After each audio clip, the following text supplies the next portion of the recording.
आप लोग के सीनियर जो स्टूडेंट हैं, फंडामेंटल में जो पढ़ाई किए हैं और बहुत ही अच्छे नंबर के साथ आप लोग के बीच उपस्थित हो रहे हैं, उसमें से एक का नाम है पवन कुमार और दूसरा का नाम है उज्जवल कुमार। दोनों काफी मेहनती है, गरीब परिवार से बिलोंग करता है, लेकिन मेहनत काफी किया था। बैच में भी हमेशा हम देखते थे कि टॉप पोजीशन पर यही दोनों रहता था। लेकिन यह भी आपको हम बार-बार बताए हैं कि जो पढ़ाई में तेज है, कोई जरूरी नहीं है कि बिहार बोर्ड में ज्यादा नंबर दे। बिहार बोर्ड में हो सकता है कभी-कभी कम नंबर भी आ जाता है, और ऐसा हम हमेशा बोलते हैं और हर साल ऐसा होता है। जो बैच का टॉपर होता है हो सकता है सेकंड पोजीशन या थर्ड पोजीशन पर चला जाए, जो थर्ड पोजीशन पर आता है हो सकता है टॉप पोजीशन पर चला जाए। वह डिपेंड करता है कि मार्किंग किस तरह हुआ है और कॉपी लिखते टाइम उसका सेंटर कहां पर पड़ा है, उसके सेंटर का आसपास का माहौल क्या है, तो उसके आधार पर थोड़ा सा ऊपर नीचे हो जाता है। लेकिन क्लास में दोनों स्टूडेंट जो था वो टॉपर था। जब कभी टेस्ट होता था दोनों को प्राइज हमेशा मिलते रहा। तो नीचे आप लोग के बीच आ रहे हैं पवन और उज्जवल। आइए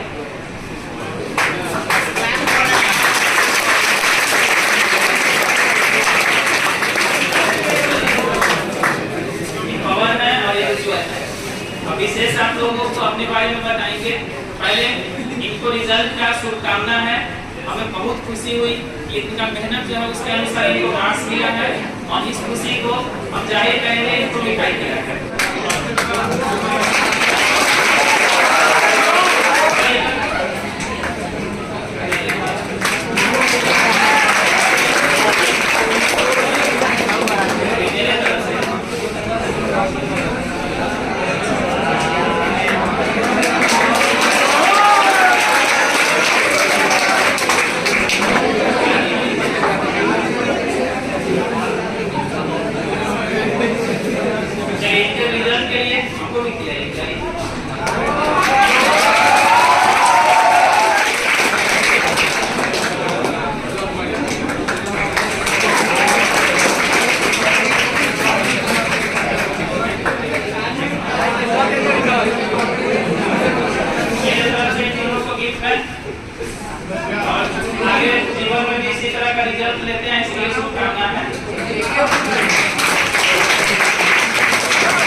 आप लोग को बताएंगे, आप लोग का जो क्वेश्चन होगा उसका जवाब देंगे, और कहाँ पढ़ाई किए, कैसे पढ़ाई किए, रूटीन के अनुसार पढ़े या किस तरह पढ़ाई किए, वो आपको बताएंगे। और इसमें होता क्या है, तो आप अगर इन लोगों के एक्सपीरियंस के आधार पर काम करेंगे तो हो सकता है इनसे आगे बढ़ जाए।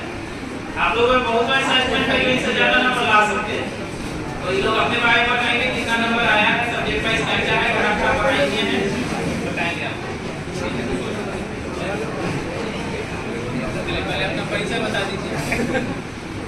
हेलो भाई, हम पवन कुमार फ्रॉम सुदियानवाला सारण जिला से बिलोंग करते हैं, और मैंने अभी बिहार बोर्ड 12th रिजल्ट जो आया था उसमें 459 प्राप्त किया हूँ। 459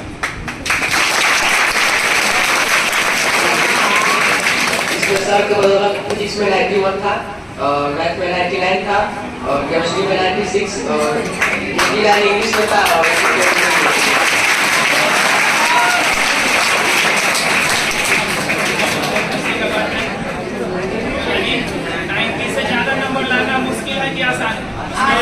आसान है। बहुत तो हमको लगता है कि लगभग 30-40 स्टूडेंट ऐसे होंगे जो 90 से ऊपर आए, और 90 से ऊपर एक सब्जेक्ट में है, 3 सब्जेक्ट।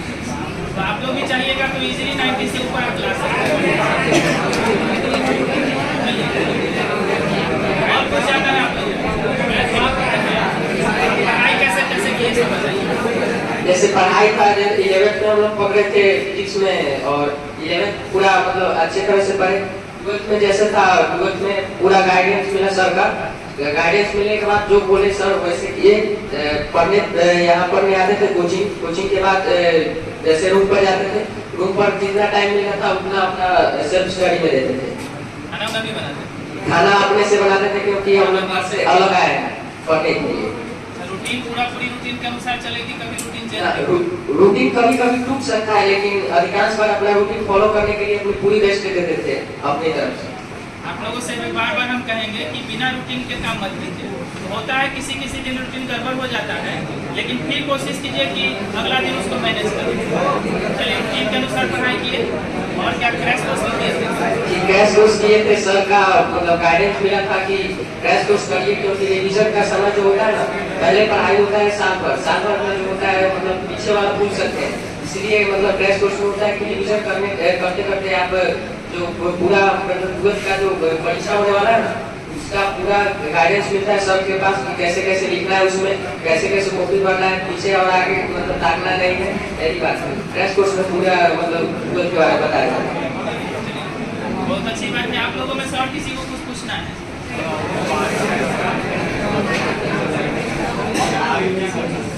आगे आगे क्या करना है? आगे जेई की प्रिपरेशन करना। जेई का प्रिपरेशन कर। अच्छा, जेई का एग्जाम दिए थे क्या? जी, जनवरी जो था वो छूट गया था, लेकिन सर बोले तो अप्रैल में भरे हैं अभी। चलिए, जनवरी में नहीं भर पाए थे, अप्रैल में भरे थे। जनवरी में जो था ना, जैसे ट्वेल्थ का एग्जाम था 1 फरवरी से, 1 ही फरवरी तक जो था जेई मेन का, तो हम सोचे कि 1 तारीख को पड़ जाएगा, दिक्कत हो जाएगा, ट्वेल्थ छोड़ दिए।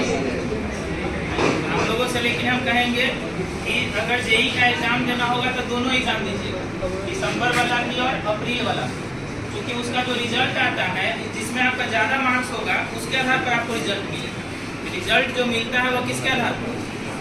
ज़्यादा मार्क्स वाले के आधार पर। हो सकता है दिसंबर वाले में ज़्यादा मार्क्स हो तो आपका रिजल्ट बनेगा दिसंबर वाला मार्क्स के आधार पर। इसलिए आप लोग अगर जेई का एग्जाम दीजिएगा तो दोनों एग्जाम दीजिएगा, दिसंबर वाला भी और अप्रैल वाला भी।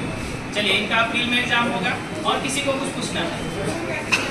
लास्ट मंथ में, चलिए इधर घुमा लीजिए, लास्ट मंथ का प्रिपरेशन कैसे किए? लास्ट मंथ में था क्रैश कोर्स पकड़े थे फिजिक्स के और केमिस्ट्री पकड़े थे। मैथ में था पहले सर बोल दिए थे कि जितना कीजिए, जितना प्रैक्टिस कीजिए, और मैथ में पूरा प्रैक्टिस किए। सर के पास क्रैश कोर्स पढ़ने किए, उसके बाद केमिस्ट्री.com पर।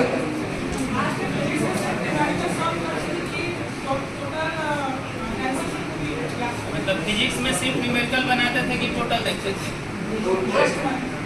लास्ट मंथ में था क्रैश कोर्स में पूरा आपको मिलेगा, ट्वेल्थ का जितना मतलब चाहिए होता है पूरा आपको सब देते हैं, वही पढ़िए, वही सबसे बेस्ट करेंगे। ऑफलाइन ही किए यूट्यूब जैसे मतलब समस्या जैसे प्रॉब्लम आता था तब नहीं करते थे, ऐसे मतलब गए और 2 घंटा उसी को वेस्ट नहीं किए। ऐसा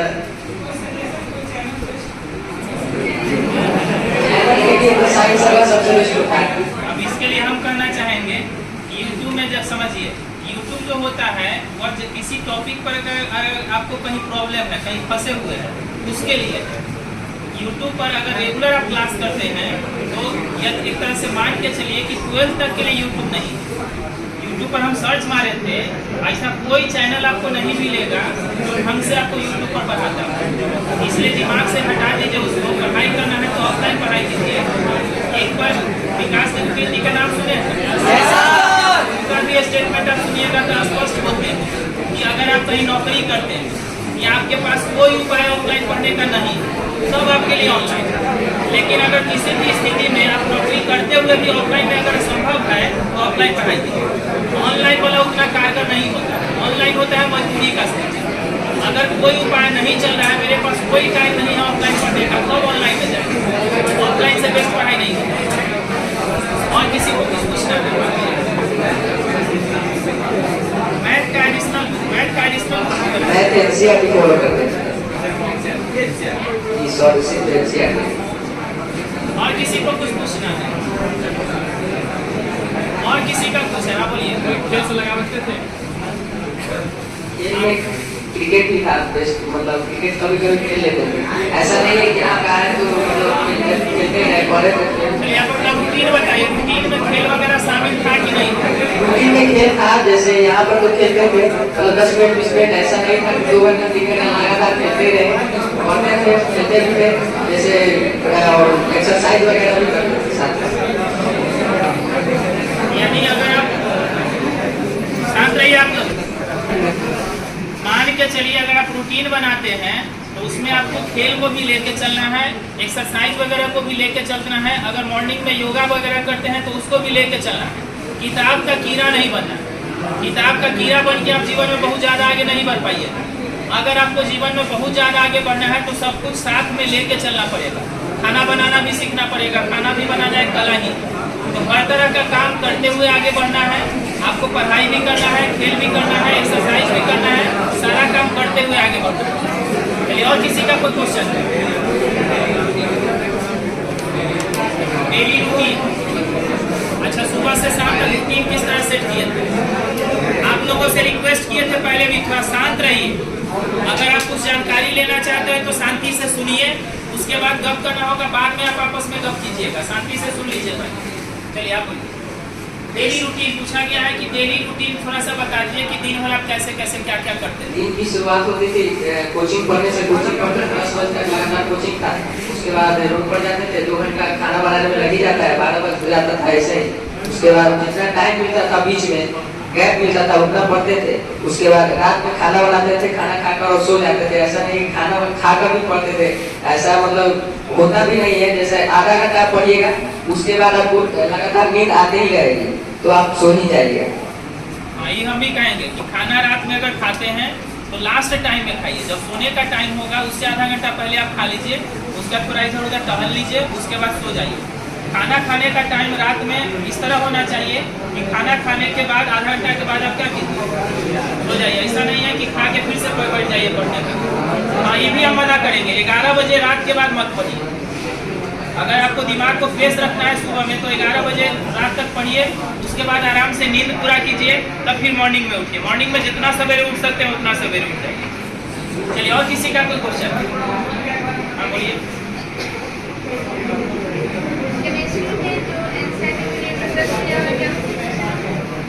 केमिस्ट्री में एनसीईआरटी का जो न्यूमेरिकल है उसमें से क्वेश्चन आता है कि बाहर से? न्यूमेरिकल से केमिस्ट्री में उतना आता नहीं है, जैसे आएगा तो 1 से 2 क्वेश्चन आएगा। तो केमिस्ट्री में जैसे सर पढ़ाते थे वैसे पढ़ते थे, और एनसीईआरटी मतलब जैसे था ना कि परिभाषा वाला जो पार्ट था उसको सॉल्व करते थे। मतलब न्यूमेरिकल एनसीईआरटी से कम आया।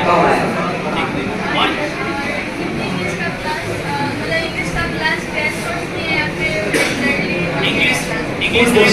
और इंग्लिश का कितना दिन? फुल कोर्स किए। अच्छा, पूरा कोर्स किया। और किसी को कुछ जानना है? और जानना है? और किसी को कुछ जानना है तो जल्दी में खड़ा होकर पूछ लीजिए। चलिए, आप उज्ज्वल कुमार के बारे में बताएंगे।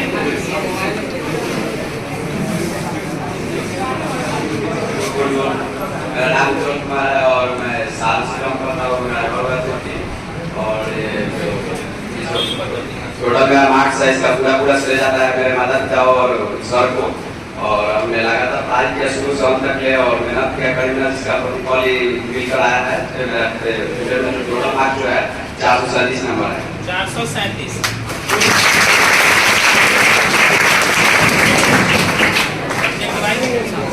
सब्जेक्ट की बात किया जाए तो मैथ में 98 है, और उसके बाद फिजिक्स और केमिस्ट्री की बात किया जाए तो 88 है, और इंग्लिश में 80 है, और हिंदी में 81 है। थोड़ा सा कम आ गया। चलिए, कोई बात नहीं है, बहुत अच्छा मार्क्स है। आप शॉर्ट में अपना दिनचर्या बता दीजिए कि दिन भर कैसे कैसे पढ़ते हैं। बात किया जाए बाहर के लिए तो जैसे क्लास में था मेरा 4 घंटा का क्लास हो जाता था। उसके बाद रूम पर जाते थे, खाना बनाते थे, जब फ्रेश होकर के बैठते थे तो पढ़ते थे, मतलब बीच में गैप लेते थे, जितना टाइम था रात तक पढ़ते थे, खाना बनाकर फिर से सो जाते थे, टाइम से सो जाते थे लगातार। और मतलब इतना चाहिए उतना देते थे, किसी सब्जेक्ट का जिससे मतलब कमजोर होने लगा जो ज़्यादा टाइम देने लगते थे। हमारा मतलब मिलता है धीरे से क्वेश्चन जैसे प्रिपरेशन कर रहे हैं तो धीरे से देख कर लोग पता लगा सकते हैं कितना भी मतलब पढ़ाई कर चुका है, कितना वो बैक है, उससे लगाते थे पता चलता है कि मेरा भी फिजिक्स कमजोर है या फिर केमिस्ट्री कमजोर है या फिर मैथ कमजोर है, उसके हिसाब से टाइम देना स्टार्ट किए थे। मेहनत बहुत किए थे शुरू से। मैथ किया और मैथ को ज़्यादा प्रैक्टिस करेगा तो बेहतर रहेगा। और हिंदी इंग्लिश है तो लास्ट में मतलब कि यूट्यूब से रिवाइज कर लीजिए या फिर कोई अच्छा सलाह है रिवाइज करवा तो उससे कर लीजिए। और फिजिक्स के बात किया जाए तो सर जितना करें उतना करें काफ़ी बेहतर होगा। और लास्ट में जो क्रैश कोर्स होता है उस क्रैश कोर्स में ज्वाइन मतलब 80 कड़ी का इसमें होता है, अंत में देखिएगा तो सिलेबस बहुत ज़्यादा कवर हो जाता है। और इसमें जो सब पढ़ाते होंगे तभी मतलब कि शॉर्ट की क्वेश्चन लॉन्ग क्वेश्चन और इतना होगा सब बताते हैं और रिविजन करना है इतना में मतलब कि इतना ही हो पाएगा कि आप रिविजन कर लीजिएगा। उसके लिए आपको मतलब कि जैसे क्रैश कोर्स ज्वाइन कर लीजिए, सर उतना क्वेश्चन देना है उसमें मतलब उसका अंदर नहीं आएगा, उसमें भी सर अंत में जाइएगा क्रैश कोर्स करिएगा तो उतना काम देते हैं क्वेश्चन नहीं आपके कौन क्वेश्चन देते हैं उसी में से आता है, अपना बाहर से आता है। इसमें क्वेश्चन उसी में से टोटल आएगा। ये क्वेश्चन बाहर पास नहीं कर मतलब शुरू से आप लोग से पढ़ रहे हैं, अंत में आप लोग जहाँ से मतलब जिस क्वेश्चन आ रहा है ध्यान नोट कर लीजिए कि आपकी क्या मतलब सही का कॉपी में से होगा, ऐसा कोई क्वेश्चन है जो कॉपी में नहीं होगा।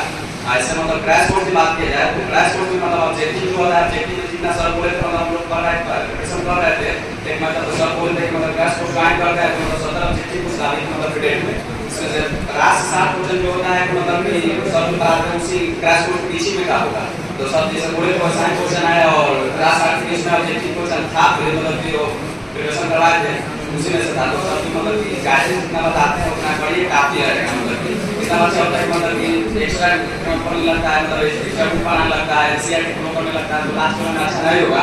जिसके बाद सर के पास एक्सपीरियंस सब बोलते हैं मतलब काफी अच्छा बोलते हैं मतलब कि अभी भी टीचिंग जो होता है उतना ही सब ना कि मतलब कि बहुत अच्छा होता है कि समय देता है कि एक्स्ट्रा यूज करने लगता है तो पढ़ नहीं पाता है, मतलब टाइम के हिसाब से क्लास में लोग भी पढ़ रहा है मतलब टाइम के उसमें मैनेजमेंट करना रहता है, आप सब अच्छा मतलब कि एक्स्ट्रा कभी पढ़ नहीं पाएगा, अपना मतलब थोड़ा पढ़ेगा कि रेगुलर पढ़ेगा।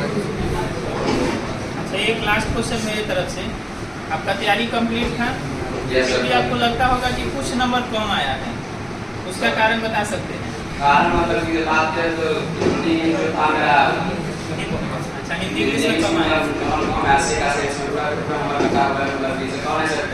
उसको अगर मान लीजिए आपको कम आया है तो ऐसा कोई उपाय लोग को बताना चाहेंगे कि लोग को पूरा आ जाए?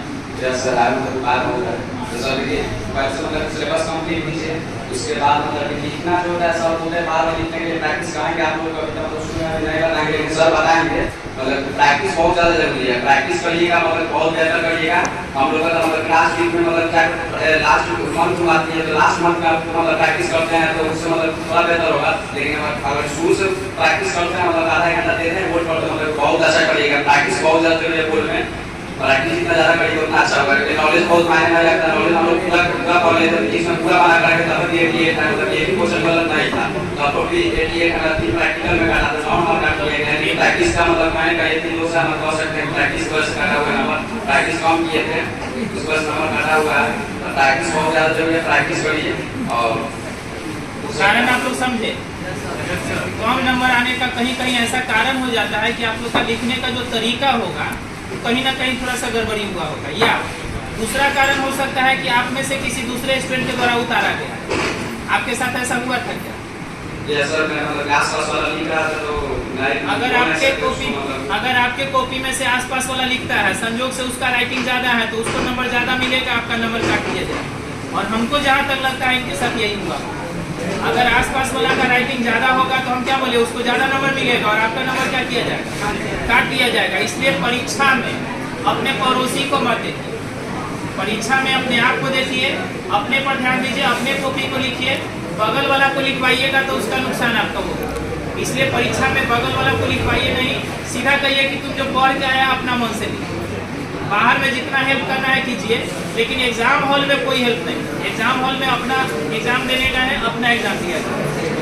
चलिए और कोई क्वेश्चन है किसी का?